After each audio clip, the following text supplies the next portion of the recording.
a chance encounter, or a calculated hunt. A girl with glasses locks onto a red-haired stranger, but he's in no mood for conversation. He snaps at her to get lost, unaware that she's already found exactly what she was looking for. This is Tanaka. To the rest of the school, he's the mad dog, a first-year delinquent whose glare alone is enough to send the other students scrambling in fear. He doesn't want friends. He wants everyone to stay the hell away from him. Lived his life at the top. A total delinquent who's never lost a single fight. He's the predator in these halls, and he knows it. But the reign of the mad dog is about to hit a brick wall. One wrong step, and he slams right into her. Tanaka explodes, demanding to know where the hell she thinks she's walking. But the girl remains eerily still, unfazed by his rage.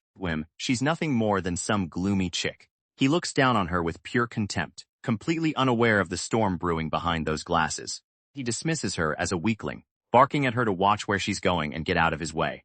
It's the same routine he uses on everyone else, until the script suddenly flips. A few words, a sudden shift in tone, and the mad dog is left speechless. Tanaka freezes, his expression twisting into a mask of pure disbelief. Did he actually just hear that? The gloomy chick isn't intimidated in the slightest. With a cold, mocking smirk, she turns the tables, calling him the idiot who can't watch where he's walking. In her eyes, he's the one in the way. Tanaka is reeling. He wants to blow up to crush this arrogance, but something is off. For the first time in his life, he feels like he's the one being looked down upon, and it's driving him insane. He tries to regain control, but the words die in his throat. As she leaves him behind, Tanaka is left questioning why a supposed weakling has managed to shake him to his very core. That girl, a sudden burst of panic as he scours the halls, desperate to find the one person who's been occupying his every thought. An obsession he can't shake. He's spent the entire day spiraling, calling himself an idiot for being so captivated by a stranger in his own school. Then he spots her, or so he thinks. Without a second thought, he lunges forward with a shout that's far too loud for the setting. But the moment she turns around, the adrenaline vanishes, replaced by pure, unfiltered cringe. It's the wrong girl. After a frantic, embarrassing apology, he's intercepted by his friend Nakamura, but he barely notices, because the real girl with glasses is already watching his every move. Left alone with his thoughts, he can only wonder what the hell is wrong with him. The tension peaks when she finally confronts him, asking if he was talking about her. He's trapped in his own head, fighting the urge to just disappear. And then, bam, she's right there, appearing out of nowhere and sending him into a complete meltdown. He's not just here, she's teasing him. The realization hits him like a truck. She knows exactly how much he's been thinking about her. Desperate to save what's left of his pride, Tanaka tries to brush it off and make a quick exit. But the game has already begun. A sudden, violent slam against the wall. This girl finds herself trapped, staring blankly into the eyes of someone who clearly intends to break her. Meet Tanaka. They call him the Mad Dog, and he lives up to the name, promising a brutal lesson to anyone who dares look down on him. He's convinced he's won, certain that the terror is already sinking in. He offers her a simple way out, a humble apology. But as he looms over her, her voice doesn't shake. Instead, she drops a chilling admission. In a heartbeat, the predator becomes the prey. She doesn't apologize. She recites his entire life story, from his seat in class to the very day he was born, stripping away every secret he had. The confidence vanishes, replaced by a cold sweat. How could a stranger know these things? Her answer is simple and terrifying. She knows everything about him, but she isn't finished. There is one more detail she's been dying to mention. But then, the unthinkable happens. She reaches out, touching his face with a gaze that isn't afraid it's admiring. To her, that twisted expression of his is cute. Tanaka's brain completely short-circuits. The Mad Dog is gone, replaced by a boy who can't even process the words he's hearing. He's frozen, caught in a whirlwind of confusion and a blush he can't control. Panicking, he tries to reclaim his dominance with a shout, calling her creepy and demanding to know who she really is. But the power dynamic has shifted forever. A sudden sharp scream shatters the silence, leaving a girl with glasses wide-eyed and breathless. The chaos of the school hallway unfolds as a bully makes a scene, shaking down another student, while the crowd watches in uneasy silence. The girl with glasses observes it all with a detached coldness, deciding she's had enough of the noise and it's time to head home. But as she turns to leave, a cryptic smile plays on her lips. She isn't just walking away, she's setting a stage. Tomorrow after school, she muses. Let's meet in the empty room on the 3rd floor of the north building. A reflection in her glasses reveals her target. A bewildered boy who can't fathom what's happening. I'll be waiting, she whispers, leaving a lingering sense of dread in her wake. With a rhythmic click of her shoes, she vanishes down the corridor, leaving the air heavy with anticipation. He tries to call out, to demand answers, but he's too late. She's already gone, leaving him shouting at an empty hallway. Livid and confused, he fumes over the encounter. To him, she's just some creepy girl playing mind games, mocking him with a meeting he has absolutely no intention of attending. He's certain she's just trying to get under his skin, and it's working. And while he sees a nightmare, she sees something entirely different. To her, that twisted, frustrated expression on his face, absolutely cute. That one word is enough to completely break his composure, sending him into a spiral of blushing rage as he screams for her to stop staring. Enter a girl shrouded in total secrecy, no name, no class, and a goal that remains a complete mystery. While she moves through the halls like a ghost, Tanaka is living a nightmare, battered, broken, and unable to find a single moment of peace even in his sleep. Then comes the invitation. A meeting in an empty room on the 3rd floor of the north building. Tanaka tells himself there's no way in hell he's going. But the pull of the unknown is stronger than his pride. Cut to the next day, and surprise, surprise, he went straight there. He stands before the door, the irony of his own hesitation hanging heavy in the air. On high alert, scanning the hallways and bracing for an ambush. He tries to convince himself this isn't about her orders. It's about not letting this woman look down on him. But his caution is about to be useless. All because while he's searching the distance, he forgets the most basic rule of survival. Never ignore what's right behind you. With a soft, chilling whisper, she's already there. Tanaka practically leaps out of his skin, his composure shattering in a burst of panic. She just stands there, perfectly calm, claiming she was inside the room the whole time. He's fuming. But beneath the anger is a cold realization. He didn't sense her. Not a single trace of her presence until she was breathing down his neck. He just smiles, clearly savoring the shock. A predator who knows exactly how to rattle her prey. With a casual command, she pulls him into the shadows of the classroom to avoid prying eyes. For Tanaka, every second spent with her is a descent into a chaos he can't control. He's slipping. Not just physically, but mentally. Tanaka struggles to find his footing in a world that refuses to stay still. The chaos of the distortion fades, replaced by the sterile quiet of a classroom. And there she is, a girl who seems far too composed for the storm brewing around them. Tanaka doesn't do friendly. He's spent too long being hunted to trust a smile, and he demands to know exactly why she's approached him. A heavy silence hangs between them. The air thickens as she prepares to reveal her true motive. But the truth is completely absurd. She isn't here for his secrets or his power. She's simply obsessed with delinquents. Tanaka has faced brutal street brawls and survived the worst gang beatdowns, but he has absolutely no defense against this level of weirdness. He stares at her, bewildered. For a fleeting moment, he wonders if he's overthinking it. Maybe she really is just some naive girl lost in a fantasy. Well, the conversation drifts to the surface, to the scars and marks of a rough life. Tanaka casually mentions the raw, painful way he handled his own piercing. Most people would be repulsed, but she's fascinated. Tanaka tries to warn her, fearing her innocence will shatter at the thought of the pain, but she only leans in further. Thinking he's in control, Tanaka dismisses her as too soft for this world. But as her expression shifts, he realizes he's completely misread her. And the piercing she's talking about isn't about jewelry. A sudden, intimate focus. The girl with glasses reaches for his ear, her expression unreadable, leaving him completely bewildered by her sudden proximity. Before he can even process what's happening, he's pinned down. Her intention is clear. She's going to pierce him. And she's using nothing more than a safety pin to do it. What is the tragus? One of the most painful spots to pierce. He knows he could easily push her away, yet he finds himself frozen, inexplicably compliant to her whims. He watches his reaction with a quiet, predatory satisfaction. This is exactly the expression she was looking for. Leaning in close, she finds his terrified face absolutely irresistible. The tension snaps as she decides she simply can't resist any longer. Then comes the sting. A sharp, sudden pierce that rips a scream from his throat. But she doesn't flinch, coldly commanding him to stay still. Pain is intense, but it begins to blur, melting into a strange, overwhelming sensation. As her sweet voice whispers, "Good boy," he feels completely exposed, almost violated by the intimacy of the moment. He looks at him with a soft, triumphant smile, praising his endurance. It's a feeling he's never experienced before. A confusing mix of vulnerability and submission. The piercing is finished. As she tells him it suits him, he can only stare back, dazed and completely lost in her presence. Just as he starts to recover, she slips in a piece of jewelry. A present, she calls it, leaving him reeling from the sheer speed of her movements and the boldness of the gesture. That smile. It's the look of someone who's already won. Did she plan this entire chaos from the very beginning? A piercing kit, antiseptics and safety pins. Tanaka is spiraling, completely clueless as to why she's so prepared, or what twisted game she's playing. When she closes the distance, her voice a low whisper that sends a shiver down his spine. This isn't a request, it's a claim. She's marking him as her dog. Gaze locks onto his, demanding absolute submission. There's no room for argument here. Only a choice between obedience or something far worse. He's panicking.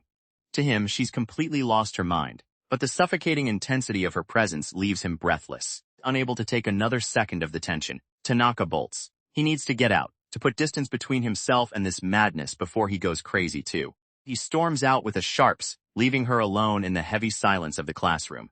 But as the door shuts, her gaze remains fixed, promising a reunion. She reaches for a small glass jar, her expression shifting into something haunting. A secret long buried is finally being unearthed. A name from a forgotten childhood, Tanaka Masami. While he's still fuming over her dog comment, he has no idea that their threads were tied together years ago. A pure bespectacled girl and a wild dog Yankee. She's been searching for him for so long, and now that she's found her prize, she's never letting go. Completely captivated, trapped by a girl who remains a total mystery. In the end, he's left with nothing but questions, and a burning need to know exactly who she is. But in the streets, Tanaka is a different beast entirely. A single, explosive blow sends his opponent crashing, leaving the survivors trembling in the wake of his raw strength. The realization hits them like a ton of bricks. They can't win. Not against the one they call the Mad Dog. He closes the distance in a heartbeat, gripping his prey with a terrifying, suffocating intensity. There is no mercy here, only the demand for total submission, or a very painful end. Desperate pleas for forgiveness fall on deaf ears. To the Mad Dog, a simple sorry isn't nearly enough. Undefeated and feared, Tanaka reigns supreme as the strongest delinquent around. But as the adrenaline fades, a friend notices a small new addition to his look, a piercing. That tiny piece of metal is a trigger. Suddenly, the fearsome delinquent is gone, replaced by a flustered boy haunted by a girl who knows exactly how to get under his skin. Every throb of that piercing drags him back to the moment she did it. A memory he can't shake, a permanent mark of a connection he can't explain. Now she's a ghost, beckoning him toward an empty classroom and disappearing into the shadows. It's infuriating, and it's exactly what keeps him coming back. It starts with a stubborn refusal. He's not taking that earring off, no matter how much he's questioned. With heavy steps and a heart full of bravado, he storms through the halls, each stomp echoing his determination for the confrontation ahead. But inside the quiet classroom, the girl with glasses is just waiting. A small smile, a soft voice. It's been a while, she says, completely unfazed by his aggressive entrance. He tries to maintain his tough guy persona, mocking her for waiting and acting like he's the one holding all the cards. But the moment their eyes meet, the atmosphere shifts. One intense stare from her, and his confidence begins to evaporate in real time. To her, he isn't a threat. He's just a good boy who actually kept the piercing she made for him. Flustered and desperate to reclaim his pride, he slams his hand down on a desk, screaming a declaration of war just to hide his embarrassment. He's practically shouting to the heavens now, insisting he's no wimp and that a little hole in his ear isn't enough to freak him out. But all that noise is for nothing. As he demands to know why she's laughing, she just keeps giggling, knowing exactly how much power she has over him. You look so stupid. It's adorable. The girl's laughter is like a blade, cutting right through his defenses. She's got him exactly where she wants him, teasing him for the very things he's trying to hide. Bullseye. She hit the mark with surgical precision, leaving him flustered and fuming. But as the words sink in, he's left spiraling in his own confusion. What did he even mean by that? The realization is starting to itch. Enough is enough. In a sudden flash of rage, he snaps, lunging forward to seize her. He's not some toy to be played with. He's the Mad Dog, and he doesn't know how to lose. The grip tightens, his voice a low growl of threat. He's determined to break her, convinced that today is the day she finally pays the price for her arrogance. He tries to crush her spirit with raw force, but she doesn't even flinch. Instead, she looks at him with a chilling curiosity, questioning his actions as if he's nothing more than a specimen under a microscope. He screams about his lack of mercy, claiming he doesn't go easy on anyone, but her voice remains a whisper, mocking the very violence he's using to feel powerful. The air between them thickens, charged with a dangerous electricity. She doesn't pull away. She leans in, daring him to cross the line. So do it, she whispers. Like this. Thump, thump. The sound of a racing heart fills the silence. She can feel his hesitation, the flicker of doubt in his eyes. He's frozen, and that's the moment the trap snaps shut. With a triumphant smile, she delivers the final crushing blow. He isn't the predator here. He's already her dog. But instead of shame, something else is stirring. A suffocating mix of humiliation and rage that pisses him off to no end. Yet he's trapped in a dynamic where he's nothing more than a disobedient pet. But then, the breaking point hits. A stuttered apology, a deep blush of submission, and a sudden, jarring surge of pleasure. He's finally the good boy she wanted. The haze clears, leaving him in a state of absolute shock. His heart hammers against his ribs as the reality of what he just said sinks in. Did he really just The realization hits like a freight train, sending him recoiling in horror. But the girl isn't finished with him yet. A camera. She had a camera the whole time. She didn't just witness his breakdown. She captured it, praising the good face he made while losing his dignity. This isn't just a snapshot. It's a trophy. With a predatory smile, she adds the image to her adorable photos collection, teasing him with the evidence of his own submission. Pure outrage explodes as he realizes the scale of the betrayal. It wasn't just one photo. She took heaps of them, documenting every embarrassing second without a shred of permission. He shudders in genuine dread, but she remains unfazed. To her, the logic is simple. Everyone loves taking pictures of their cute little puppy. His scream echoes through the school halls, a desperate attempt to vent the frustration of being toyed with. She's not just strange, she's creepy as hell. But to the outside world, the scene looks entirely different. As Tanaka looms over her, the surrounding students whisper in pity, convinced that the poor girl is the one being bullied. It starts with a predator eyeing his prey. To this guy, the quiet girl with glasses is nothing more than an easy target, a meek little thing he can break with a few embarrassing photos and a cruel whisper. But in a heartbeat, the hunter becomes the hunted. The confidence vanishes, replaced by a desperate, panicked scream for the evidence to be deleted. The tables haven't just turned, they've been flipped entirely. With a calm, chilling smile, the girl reveals the truth. She's the one holding the leash now, and she has photos that could destroy him. The rest of the school, she's a ghost. The girl who's always alone, always reading, and never smiles. But behind those lenses lies a hidden obsession, a photo book, where she's captured every pathetic moment of her new favorite toy. Meet Tanaka. Known to everyone as the Mad Dog, he's a delinquent who thrives on fear and chaos, or at least he did, until he met her. He thought he was the one in control, but this crazy bitch has a different plan. She isn't afraid of the Mad Dog. She's documenting him, one humiliating snapshot at a time. Tanaka lunges for the phone in a fit of rage, desperate to wipe the slate clean. But the girl doesn't even flinch. She's already backed up the files. His reputation is now her property. A whisper in the ear, a soft threat that cuts deeper than any blade. She makes it clear, if he wants those photos to stay secret, he has to play her game. Broken and defeated, Tanaka can only stare into the void. The summons has been issued, an empty classroom after school, where the real lessons begin. Mad Dog arrives, trembling and stripped of his pride. As she looks at him with that serene, terrifying smile, it's official. He's no longer the predator. He's just a very good boy. A single name and suddenly the world stops. Masami is frozen in place, caught completely off guard by the girl with the glasses who knows exactly who he is. He hates it. To him, the name Masami is too soft, too girly. A constant reminder of a righteousness he can't stand. But she isn't interested in his preferences. With a playful confidence, she declares that Masami-kun is exactly what she'll be calling him from now on. The teasing only escalates. She finds his anger cute, even threatening to call him Masami-chan just to see him squirm. Pushed to his limit, Masami snaps, throwing out an insult to push her away. But she doesn't flinch. She simply reminds him that her name certainly isn't bitch. In the heat of the friction, he realizes he doesn't even know who she is. That's when she finally reveals herself. Fuyuko Suzuki. Just like that, the mystery has a name. Fuyuko stares him down, her gaze steady and commanding. Masami is left dazed. He expected a fight, a struggle for dominance, but she just gave it to him without a second thought. Now, the silence stretches. As she continues to stare, he wonders if she's waiting for him to say it, and despite her eccentricity, he can't help but think she's actually kind of cute. Then bam! She lunges forward, grabbing him by the face in a sudden violent blur of motion. Flustered and completely overwhelmed, he barely manages to choke out her name. A sudden shift in power. The girl with the glasses doesn't just want obedience, she wants something far more personal. She pins him with a gaze that leaves no room for argument. No more formalities, no more distance. She demands he call her by her first name. On stuttering and completely overwhelmed, he finally gives in. Fuyuko!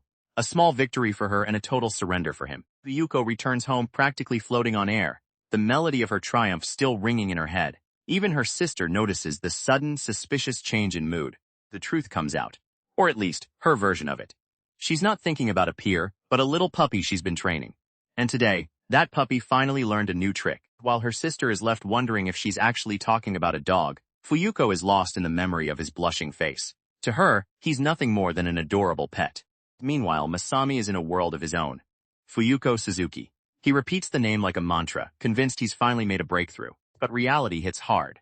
And fast, just as he's basking in his victory, a shadow looms over him. The romantic haze is shattered by the cold realization that he's about to brawl. Not a fair fight. He's thrown into the chaos, the sounds of mockery echoing as the thugs cheer on their leader. Masami tries to fight back, but he's completely outmatched. When the dust settles, all that's left is a broken boy covered in blood. To the onlookers, he's just another delinquent in a dumb fight. But for Masami, the price of a name was far higher than he expected. Another day, another brawl. He takes the win against 5 random thugs, but the victory is messy, leaving him bruised and battered. To him, this is just a routine, a cycle of pain that he knows will eventually heal on its own. But there's one person whose gaze he dreads more than any fist. He can almost hear her voice, teasing him, calling his pained expression cute. The mere thought sends a shudder down his spine. If she saw him like this, the real nightmare would begin. Then comes the ultimatum. Those photos have to go today. He looks flustered, caught between annoyance and a growing realization of just how twisted her logic really is. Right on cue she appears. With a calm observation that he's later than usual, the girl with the glasses steps into his space, her presence immediately shifting the air. But something is wrong. The usual spark, the smirk, the intensity, it's all gone. Her face is a complete blank, a void of emotion that feels suddenly suffocating. He freezes, completely thrown off. What is with that face? It's like looking at a doll instead of a person. Panic sets in as he realizes he can't read her at all. Before he can even process the silence, she snaps into action, slamming a first aid kit onto the table with a heavy thud. Sit down, she commands. She's going to treat his wounds. There's no gentleness in her care. She presses a cotton swab into his cheek with aggressive precision, leaving him sputtering in shock. He tries to protest, wondering where she even found a medical kit, but his voice is drowned out by the sting. Drop the tough guy act, she tells him, her voice cold as she applies the disinfectant. He winces, the sharp sting of the medicine mirroring the tension in the room, his facade crumbling under her relentless pressure. As he looks into those glasses, a chilling question lingers. Is she actually different now? Even in a world falling apart, some things never change. Tanaka finds himself under the strict scrutinizing gaze of a girl with glasses, who treats his wounds with a mixture of care and cold interrogation. She doesn't hide her disappointment, demanding to know if he's been throwing himself into another fight. But Tanaka knows better than to mistake her kindness for weakness. He remembers the side of her that is far more dangerous, the side that finds his desperation and pain. Cute. It's a terrifying dynamic that leaves him flustered and shouting in frustration. He tries to fight back, accusing her of the physical and mental torture she's put him through. But she just brushes it off with a chilling innocence, questioning why he'd think she's the kind of creep who enjoys seeing people suffer. The tenderness vanishes in an instant. With a sharp slap and the brutal rip of a bandage, she reminds him that her torture is a mercy compared to the nightmare he's currently living through. As she carefully applies a new patch, her voice drops to a possessive whisper. She doesn't mind causing him pain, but she can't stand it when others touch what she considers hers. The words hit harder than any physical blow. Tanaka freezes, his heart thumping against his ribs as the weight of her claims sinks in, leaving him completely speechless. He looks at her and realizes this isn't her usual mask. She's actually mad. Before he can process the emotion, she demands to see his arm, her focus shifting back to the damage he's sustained. The way she presses into his skin, the intensity in her eyes, it feels familiar. Tanaka realizes with a start that this isn't just anger, it's jealousy. His heart races at the revelation. Could someone like her actually feel that for him? Just as he's spiraling into confusion, she sinks to the floor and gives him an order he can't possibly refuse, to rest his head on her lap. Panic and longing collide in his chest as he obeys. In the middle of his chaotic life, Tanaka finds a fleeting, fragile moment of peace, surrendering completely to the only person who claims him as her own. A moment of unexpected intimacy. Masami is completely overwhelmed, lost in the scent and the sudden closeness of the girl leaning over him. He's barely breathing, caught in a haze of teenage longing, but the dream is shattered in an instant. A sudden shock jolts him back to reality, leaving him wide-eyed and completely bewildered. The cause of the commotion? A simple bottle of eye drops. She demands he stay still, her voice calm and commanding as she prepares to treat his bloodshot eyes. Masami tries to play it cool, insisting he can handle it himself. But his own body betrays him. His eyelids snap shut on reflex, leaving him cursing his own weakness while she watches with amusement. Look into my eyes. Her voice is a soft command, drawing him back into her orbit. He's paralyzed, caught between the fear of the drop and the intensity of her gaze. He doesn't blink. With surgical precision, she prepares the final blow to his pride. Time slows down. A single shimmering drop hangs in the air, poised to strike. A faint, knowing smile plays on her lips. She knows exactly how much this is rattling him.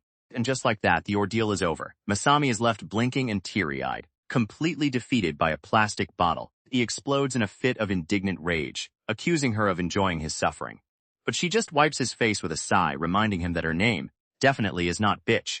Days slip by, but for Tanaka the world feels different. He stares into the mirror, stunned. The injuries Fuyuko treated have healed at a speed that defies logic. Back at school, he's still the feared delinquent. The mad dog everyone avoids. But that terrifying image is completely shattered by a single cute puppy bandage on his cheek. Almost back to his normal routine when his friend Nakamura tries to lure him to the arcade. Then, a vibration in his pocket, an unknown number. In an instant, Tanaka ditches his friend and bolts, his mind already elsewhere. He doesn't just arrive, he crashes in, the door rattling under the force of his haste. Panting and bewildered, Tanaka demands to know how she got his number. Fuyuko's response is effortless. She knows everything there is to know about him. He's left reeling, but she doesn't give him time to think. Her command is simple. Today, they're going for a walk. The walk is quiet, almost peaceful, until they reach their destination. Tanaka's confusion turns to dread as they stop at the one place he never expected, the sticker photo corner. Surrounded by flirting couples, Tanaka is in a state of total crisis. This isn't just a photo, it's a threat to his entire mad dog image. Nakamura! The shout rips through the air, desperate and loud, but as the echo fades, a single ear twitches. Someone is listening, and they aren't happy about it. Confusion only grows as Masami searches for Tanaka.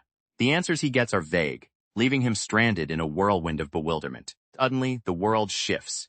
He's slammed against a wall, breathless and panicked. He barely escaped being spotted, but now he's trapped in a far more intimate kind of danger. The tension turns from panic to pure embarrassment. She teases him, leaning in close, before dropping a bombshell. It's time to start the countdown. 3, 2, 1. The flash of a photo booth captures a moment Masami will likely spend the rest of his life trying to forget. Completely out of his element, Masami fumbles with the machine, while she just watches him with a playful smirk, calling him cute. Internally, Masami is screaming. He thinks this is a total waste of time, until the machine demands something even more humiliating. An animal pose. He dives right in with a playful meow, dragging a miserable Masami along for the ride. Against his will, he's forced to embrace the absurdity. The aftermath is brutal.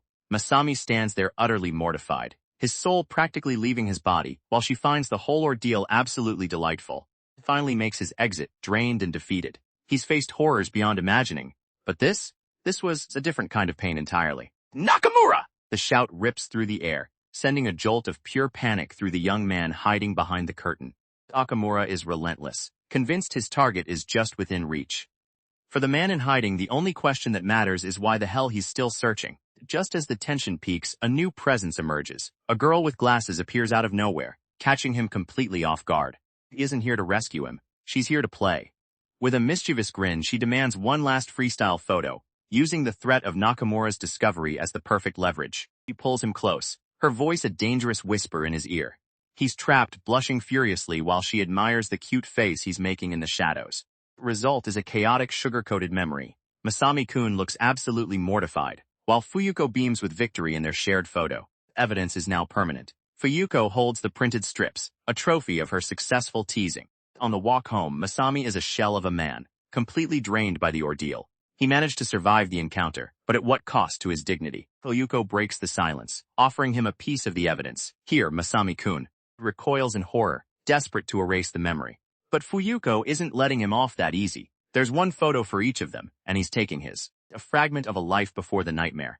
A girl with glasses offers a small token, a keepsake from their very first outing together. The boy stands there, completely floored. A simple thank you escapes him, but his expression betrays a whirlwind of flustered emotion. He looks down at the prize, a sticker photo, a captured moment of innocence frozen in a glossy print that feels far too precious to lose. He tries to play it cool, letting out a small huff of indifference, but his hand clenches the photo tight, refusing to let go. Deep down beneath the act, he finally admits it. It wasn't bad. But secrets in high school never stay hidden for long. A classmate corners him, his voice dripping with suspicion about a certain trip to the arcade. The defense is immediate and aggressive. Tanaka sneers, calling him a moron and claiming he'd never be caught dead near something so sentimental. Desperate to end the conversation, he makes a hasty excuse to leave. He thinks he's in the clear, until a single piece of paper flutters to the ground. The classmate freezes. Spotting the fallen treasure, he reaches down, his voice trailing off as he realizes exactly what Tanaka just dropped. Caught red-handed. There's no denying the truth when it's staring back at you from a cute sticker photo. It starts with a moment of pure confusion, a sudden jarring realization that something is just off. Lately, the man they call the Mad Dog has been acting strange, weird, almost unrecognizable compared to the terror he usually inspires. And then the ultimate evidence surfaces. A single photo sticker, the final nail in the coffin of his reputation. This is Tanaka, a delinquent feared by all, and standing by his side is his childhood friend and right-hand man, the only one who truly knows him. But a chance discovery on the floor reveals a side of Tanaka that was never meant for public eyes. A secret hidden in plain sight. That face, that expression of pure, blushing joy. It's impossible. Is this really the same monster? And who is the girl that could make him look like that? It's a psychological landmine. The weight of the secret becomes a crushing burden of guilt. Should he give it back? Or keep the evidence of this hidden vulnerability? He's spiraling, lost in the mystery of the photo, until a voice suddenly shatters the silence. Tanaka, a heart-stopping near-miss. The mad dog himself has appeared, catching him completely off guard. A clumsy cover-up follows, but the damage is done. Now every time he looks at Tanaka, he can't stop seeing that ridiculous blushing face. A vague hint, a nervous glance. He's acting strange, hinting at a certain someone who seems to be haunting his every move. His friend isn't buying the act. He's noticed the shift, the weird behavior, the distraction, and he knows exactly who the culprit is. But for the youth, this isn't a crush, it's a crisis. He's hitting a wall, driven to the edge by a frustration he simply cannot explain. Beat them? The words hang in the air, leaving his friends completely baffled. To them, the targets seem harmless, but he knows the truth. They're far more dangerous than they look. It's a daily war of nerves. Every encounter is a battle for composure, and every single time he finds himself losing. He tells himself it isn't fear. But his heart doesn't lie. It races, pounding against his ribs every time they're near. Obsession he can't shake. Even in the silence, that smug, irritating face haunts his thoughts, driving him to the brink. Then, he hits the breaking point. There's only one way to silence the noise in his head and stop the pounding in his chest. And that's to absolutely crush them. A photo sticker, a racing heart, a face he can't forget. All the signs of a first love are there, etched into his memory. But as he declares war, his friend can only stare in disbelief. The truth is blindingly obvious to everyone, except for him. Tanaka acts like he's got everything under control, dismissing the idea of luck with a smug grin. But in a world where everything can twist in an instant, confidence is usually just a mask for something much more interesting. While he's playing the tough guy, someone is already digging through his secrets, rustling through the depths of his desk. A hidden photo sticker. The shock is real. The legendary Tanaka has actually fallen for someone. To protect the guy's reputation, the witness quietly slips the evidence back, stunned by the revelation. But the peace doesn't last. Just as the secret is tucked away, the girl herself appears. The witness dives for cover, watching from the shadows as the atmosphere shifts instantly. Enter Fuyuko. She's not just looking for a picture. She's obsessed with the digital version, her excitement bordering on something far more intense. Tanaka's confidence vanishes in a heartbeat. He rumbles through his things in a blind panic, realizing the photo is gone. She closes the gap, her voice a soft whisper that feels more like a threat. Tanaka is completely frozen, trapped in her orbit and unable to move. From a distance, the observer can only watch in confusion. He can't hear them, but the tension is palpable. Are they flirting? Or is this the start of a war? Then, the mask slips. Those cute photos aren't memories, they're leverage. Fuyuko's gaze turns cold and predatory, proving that the mad dog has finally found someone who can put him on a leash. The witness is left shaking in his boots. He thought he knew who the dangerous people in this school were. But he was dead wrong. A bloodbath is coming. Or at least, that's what the onlookers expect. All eyes are on Tanaka, and the tension is thick enough to cut with a knife. But look at him. He's not fighting. He's completely unraveling, shivering and overwhelmed by a feeling he can't control. For Tanaka's childhood friend, this is a total shock. The boy she grew up with was the mad dog. A fearless, brawny force of nature who never backed down from anyone. Now, he looks absolutely pathetic. And for some reason, seeing him this vulnerable is making her heart race with a confusing sense of guilt. She's drawn to the scene, trapped in a moment of pure, awkward tension between Tanaka and the other girl. She knows she should leave, but she just can't look away. The pressure finally becomes too much, and she bolts, fleeing the scene in a blind panic. She has no idea what is happening to her. Back in the quiet of the hallway, the dark-haired girl remains unfazed. She offers a simple "it's fine," while Tanaka looks like he's just survived a psychological war. Desperate to recover his lost item, he accuses her of hiding it, but she only sighs at his clumsiness. Her guess? It's probably just sitting in his desk. Sure enough, the photo was right where she said. Tanaka tries to play it cool, insisting he doesn't care. But the way he frantically shoves that picture into his pocket tells a completely different story.